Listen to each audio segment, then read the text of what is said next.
呢個就係用失傳咗300年嘅隱世秘笈製成嘅鵝鮑魚啦。潮鵝館又有新出品啦。問你一句啊，潮鵝館最出名賣嘅係咩？鵝嚇。咁我哋就一於用隻鵝嚟做隻鮑魚。好啊。點樣好啊？燒鵝鮑頭好咯，等頭非常好。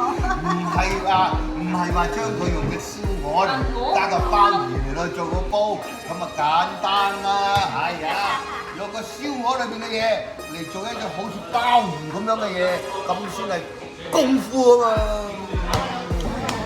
滷水張翼大家都食得多啦嚇，咁但你有冇食過炆到佢起晒膠，入口之後就黐住個口嘅？食過未？呢個就係用失傳咗300年嘅隱世秘笈製成嘅鵝鮑魚啦！嚟食啊！哇，試下先，用手食好，用手食，然之後跟住去舐翻隻手，特別好味嘅，你知唔知道嚇？哇！整車子啊，成隻鮑魚咁食啊！好入味，好滑香。啊！